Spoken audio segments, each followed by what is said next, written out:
It's up to them if they want to believe supernatural nonsense, that is up to them, but don't force it on the rest of us. I believe, unlike some of my scientific colleagues, that the question of the existence of God or gods, supernatural beings, is a scientific question, whereas other scientists will say it's nothing to do with science. Science and religion occupy two quite separate magisteria and don't overlap. I think they do overlap. I think they both attempt to answer the same kinds of questions, at least somewhat. The difference is that religion gets the answers wrong. What's going to happen when I die? If I met God in the unlikely event after I died, I think the first thing I'd say is, well, which one are you?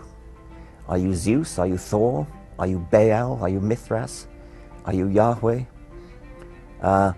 Which God are you? And why did you take such great pains to conceal yourself and to hide away from us?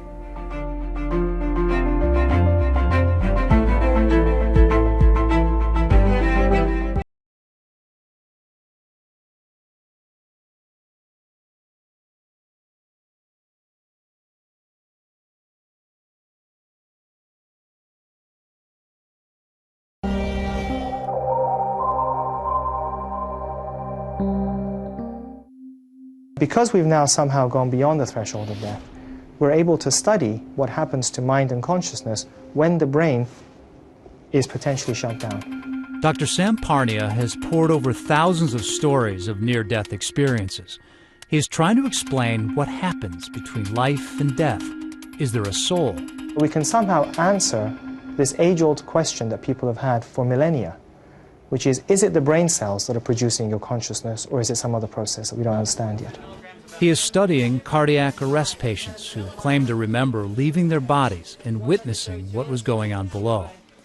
He places pictures high up in the corners of hospital rooms where they cannot be seen by anyone unless they physically leave their body and hover above the scene. The images vary.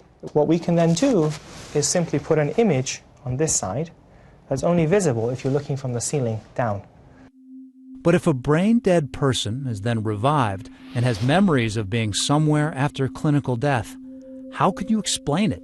That's why you can't explain away people's experiences as being a dream, because you can't dream or have a hallucination if you're flatlined on your brain. In order for you to hallucinate, you have to have a functioning brain.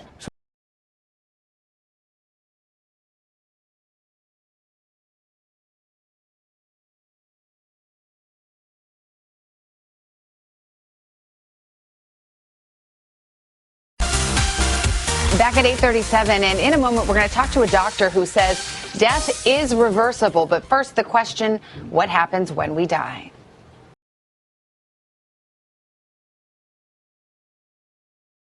Dr. Sam Πάρνια is one of the world's leading experts on the study of death and these near-death experiences. His new book is called Erasing Death. Dr. Πάρνια, good morning. It's good to see you. Good morning. Good to be here. Lots to talk about in this book. Let's pick it up right there, though, with these near-death experiences. You well know that you have many colleagues in the scientific community who doubt this, who they say this is basically hallucinations that are brought on by lack of oxygen to the brain. As I understand it, you're planning to study this. Tell me about, I've heard about one where you want to actually place some things high up in a hospital room to see if that out-of-body experience is real? Well, you see, I'm an intensive care physician. My goal is to bring people back to life. That's my aim. But in order to do that, we have to study what happens after death.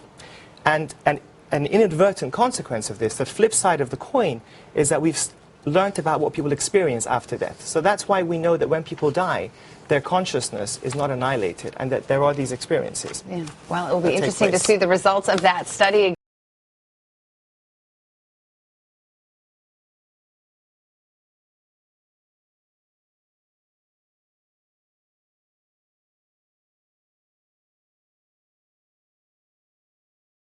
I want to come back to the question of out-of-body experiences because, Sam, I know you have been the director of a study called the AWARE study, which is actually trying to check on this in some scientific way to see if there's a way to prove that the mind is more than just brain function. Do you want to tell us about your study?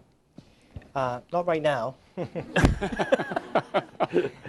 I just wanted to actually, before we can do that, I just need to touch back on, it's important for everyone to understand what we're talking about. I deal with cardiac arrests every week. I've resuscitated hundreds, if not more, of patients, and it's my bread and butter. It's what I do for a living. And the important thing which Peter was alluding to is to understand that actually, while there are many things that make people become very sick, but with cardiac arrest, it's understood very well because we have to understand the physiology in order to be able to bring people back and preserve their brain. So as Kevin mentioned, when you have, at the beginning, when blood flow to the brain gets beyond a certain threshold, then the brain does not function. Now, when someone's heart stops, immediately, when there is no pumping of the heart, there is no blood, zero blood getting into the brain. And immediately, a patient will develop fixed and dilated pupils. They lose all of their brainstem reflexes, which is why we can put a tube into their airway and they don't gag. And their brain stops functioning completely within seconds. Now, when we do resuscitation, with the best of efforts that we make, we can only get a little bit of blood, 5% of the blood that the person has ordinarily into the brain. And that's why throughout the entire period of resuscitation, the brain remains flatlined. And the pupils remain fixed and dilated. The brainstem does not function. The only cases where that may be an exception is if we have transiently restarted the heart and we lose it again. But when the heart doesn't beat, that's the case. Now, interestingly, to go to your question of consciousness, what we have is that we have many thousands, if not millions of people now who are reporting these incredible experiences from all over the world, many of whom have described our doctors, our nurses, conversations of what was going on. But you cannot have a functioning cortex in this time. It's not possible. So we're left with a paradox. So this led us to put together a more definitive study, which we call awareness during resuscitation, to try to iron out some of these issues. And part of that was to try to study the quality of oxygen getting into the brain and hopefully improve outcomes for our patients so they don't end up brain damage. And part of it was also to try to study these recollections that people have. Now, our study has been analyzed, and we will be releasing the results soon. But I can just give a little snippet, if I may, just because everyone asked us. And what we have found, and this is not just my interpretation, these are experts. We have at least 20 experts from neurology to psychiatry to various fields in neuroscience to emergency medicine who have conferred the findings that essentially our data suggests that these so-called out-of-body experiences, at least when they occur in the cardiac arrest setting, which is why I call them visual awareness, cannot be defined as a hallucination. They cannot be defined as a hallucination. They are not consistent with what we call a hallucination.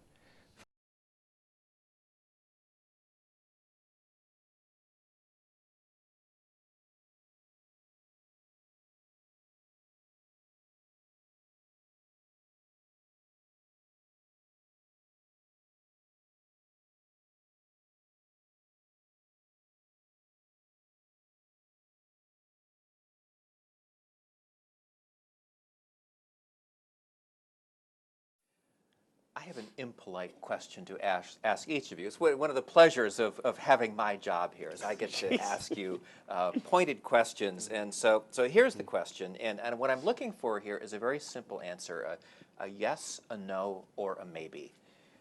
Your best guess, does consciousness exist after death? Sam? Okay. So here we are. We just said that. Your best guess. We're speculating. We don't know exactly what you mean by death when it's become permanent and stuff. But I would say that the way that we've traditionally perceived death, the way that philosophers have written about it, poets have written about it, movies show it, etc., that after a person reaches that point, yes, consciousness continues at least for tens of minutes, if not hours of time. And beyond that, we simply cannot measure or study it at this point. Maybe in 50 years we can. Was that short enough? Like I said, you asked a $1 million question in 5 seconds.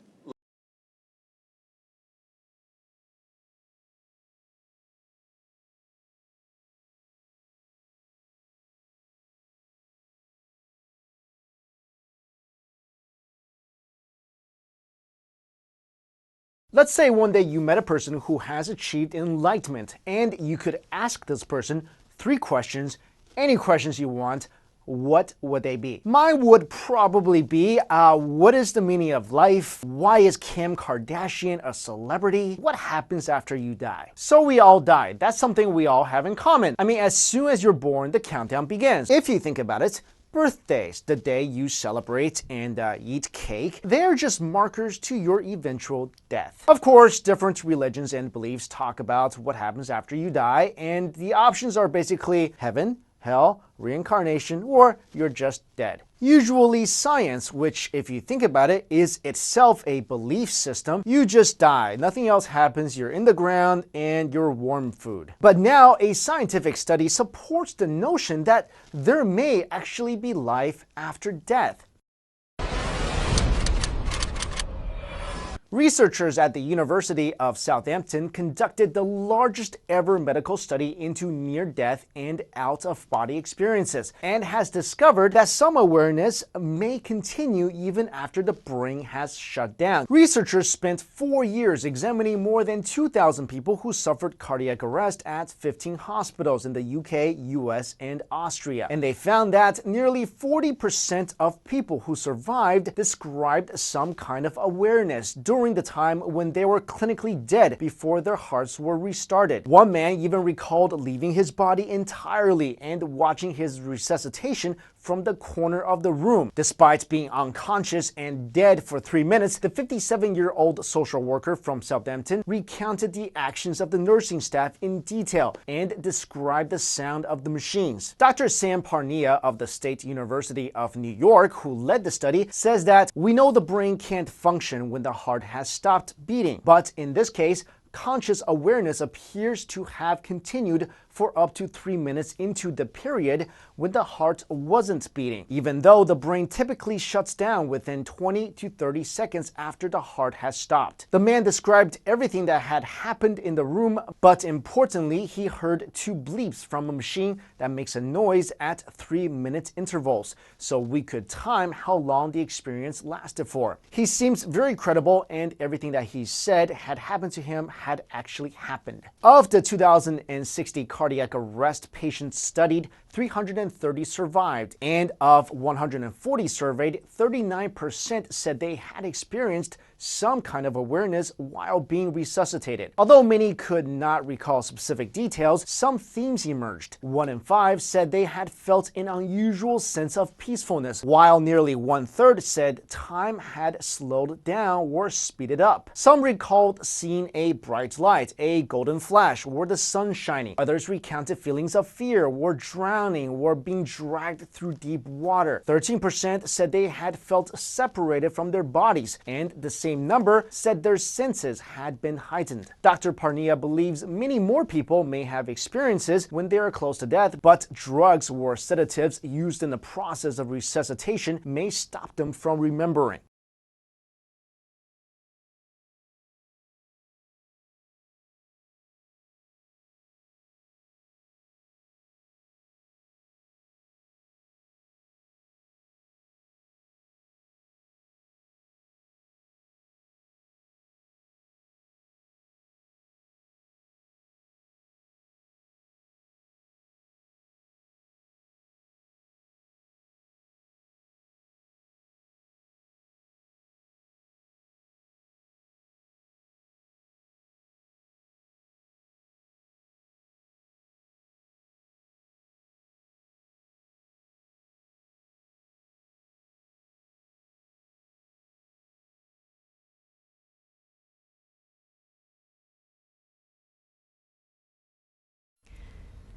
Near-death experiences are not all that uncommon. Floating out of your body, heading towards a bright white light, it's all been recounted before. Which is why what you're about to hear is so confounding. The man you are about to meet is a man of science, a brain surgeon centred in logic.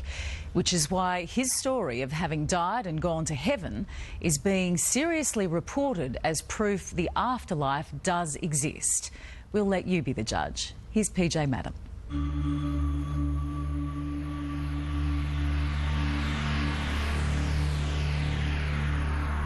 You know, before this, I'd spent 20 years in academic neurosurgery. I thought I had a pretty good idea how the brain works and how it generates consciousness. I'd heard occasional near-death experience stories, and I was certain that there would be some brain explanation. Eben Alexander is a Harvard-trained neurosurgeon. He put his faith in logic, in rational thought. Then, in 2008, he spent 7 days in a coma. Now, he's a believer. As a neurosurgeon, has this experience changed your thinking about life? It has totally changed everything about my thinking. Most people have some idea of what happens when we die. If you do indeed believe in heaven, it usually involves white clouds, bright lights, mountain tops. Well, Dr. Alexander is a man of science and of medicine. Well, he says he's been to the other side, and now he's back to tell us what it was really like. What you saw, or what you felt, is God.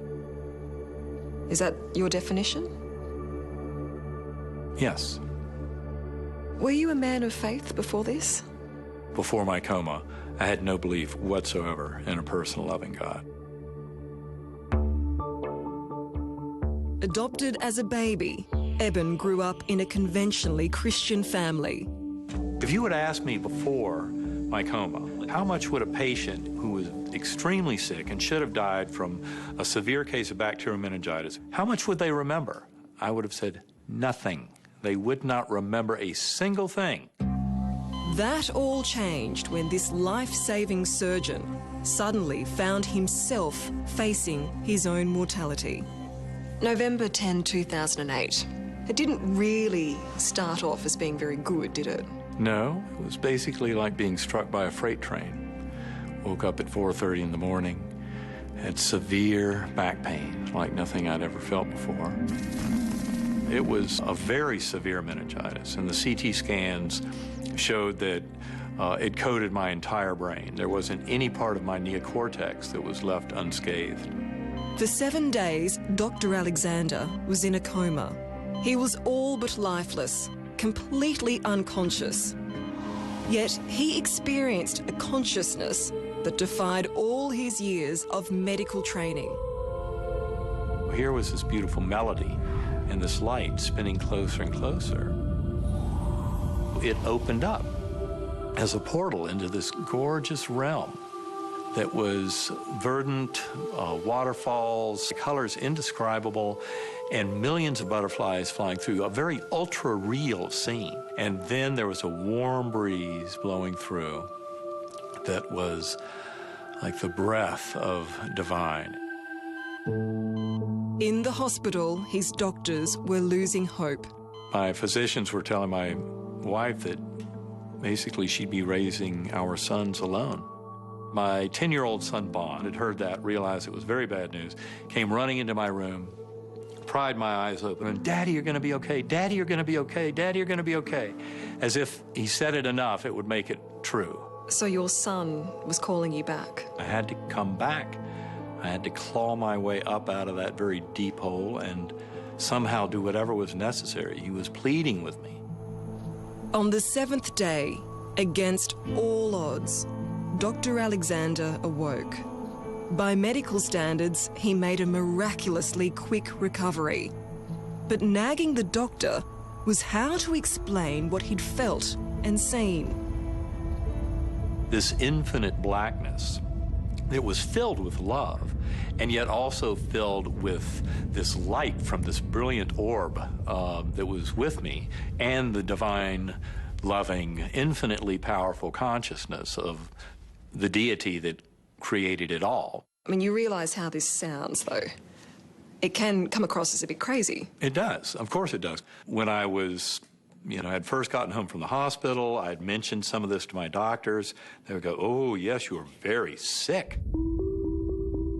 Many scientists say such an experience can't be real. Michael Shermer was once a born-again Christian.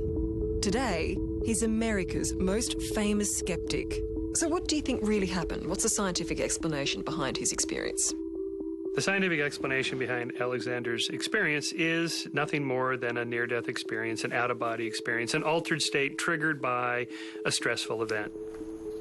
Was it just a fantasy before death? Was it your brain basically telling you you're about to die, and it's a nice way of shutting down all the systems and making it a pleasant way to exit? Well, it's very important to remember that I had a severe bacterial meningitis that had greatly damaged and destroyed my neocortex, the part of our brain that makes us human, the part that allows for any kind of conscious experience.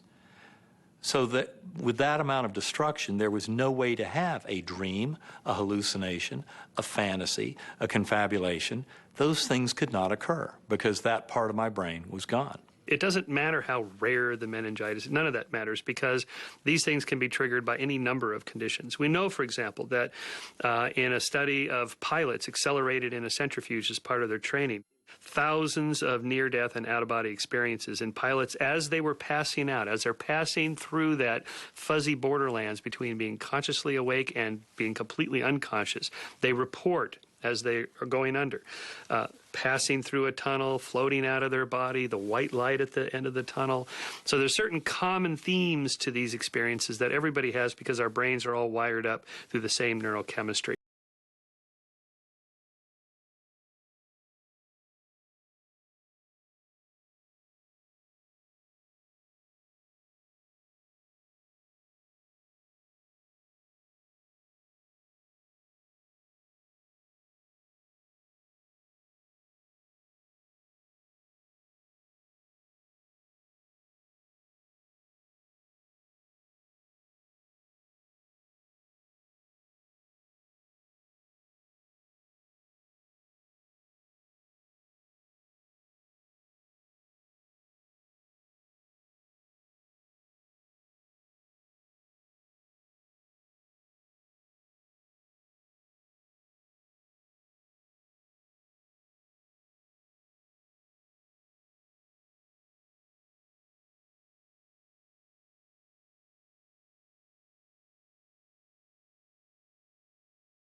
My rational scientific brain says it's all crazy. And then the other part of me says, look, I know it happened. Eben Alexander's story is a familiar one for Carmel Bell. In 2009, while at home in Melbourne, she went into cardiac arrest. The next thing I consciously know is that I looked down and saw me lying in bed on my back. I went, oh, that's me. I must be dead. I found myself in, classically, I guess, what is known as heaven. There were stars, just the sky was full of stars. There were two other beings waiting to speak to me. One of these beings was 7 or 8 feet tall with these amazing eyes. That actually turned out to be the Archangel Metatron. And with him was a slightly smaller man who said that he was Jesus. Who is Metatron? He's meant to be the voice of God. Well, even his name, Metatron, it sounds like something out of Transformer. I know. Megatron. That's exactly what I think. How did you know you'd met Jesus and this archangel? Did they say their names? Or yes, they did. They introduced themselves. Okay, I've still got no pulse, mate. Firemen and paramedics worked desperately to save Carmel. After 47 minutes, they were about to give up. And all of a sudden, Scotty was doing a compression and the chest dropped on its own. And then the pigmentation of her skin changed. And we all looked at each other and go, wow, we've got a result. Carmel came back to life but remained unconscious. Months later, once she had recovered, she met her rescuers, Steve, Scott and Gary. Her first words were pointing at Gary and saying that she recognised him, and then pointing to Steve and saying, I know you, and then pointing to me and saying, I know you, but you had more hair. And at the time that we had the MR call with Carmel, I did have longer hair, and then cut it short. So, yeah, that was a surprise. Yeah, that threw us all back. We thought, wow. I don't think it's crazy. Wouldn't it be nice when science can actually catch up and, you know, but is it meant to be proved? There are all kinds. Attempting to prove it is the job of Dr. Sam Πάρνια. From a scientific perspective, we have to accept that these experiences occur.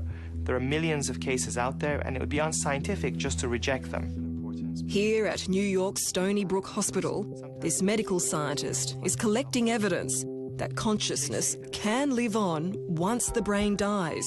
Although the person is in fact dead and the brain doesn't function and the heart doesn't function, but the cells inside the brain are still in a potentially viable state. They're almost hibernating. 25 hospitals in Europe and the United States are participating in Dr. Πάρνιa's research. After we die, based on the evidence that we have so far, that entity that makes me into who I am doesn't become annihilated. Does it continue tomorrow or the day after? I don't know. But certainly the first few hours after we die, during that phase when death is reversible, there is no evidence that it's annihilated. It's also important, though, to realize that the interpretation of the experience depends on a person's background.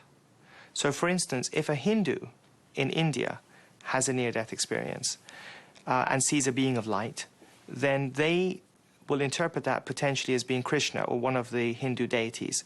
Whereas if somebody, say, in Australia who's a Christian, or in America who's a Christian, has an experience, they may perceive that they saw Jesus.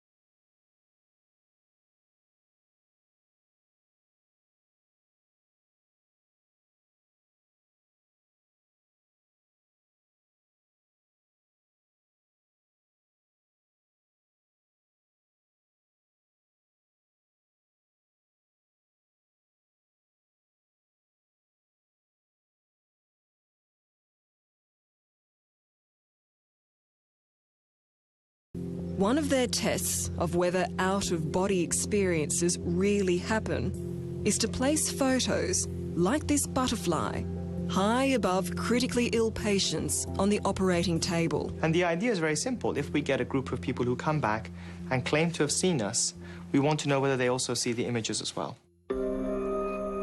It was one vivid image seen by Dr. Alexander that finally convinced him that what he'd experienced was real.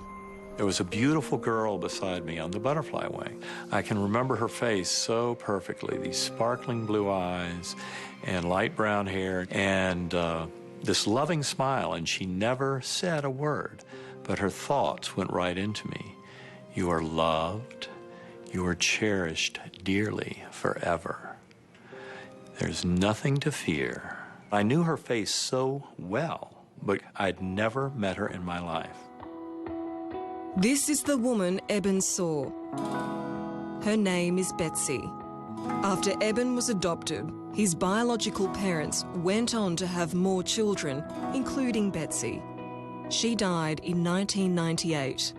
They never met, and it was only after his coma that the family sent him this photo. And it was the very same girl who had been on the butterfly wing. And her face in the picture was almost mocking me, like, do you finally get it? People want to believe. They want to think there's an afterlife, everything's going to be great, everybody loves you, all justice will be served, and everything will be made right in the end. I mean, who wouldn't want to believe that? I would like to believe, but what's more important for me is what's actually true. I saw things I couldn't understand, couldn't explain, and I figured someday there would be a brain-based scientific explanation. Now I know there's a much easier, simpler, more straightforward explanation. That is that our soul is eternal, that our spirit lives forever.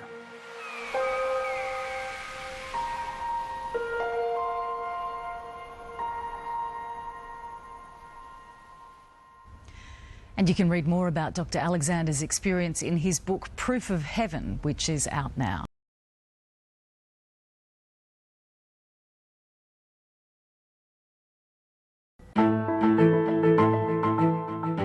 What's going to happen when I die?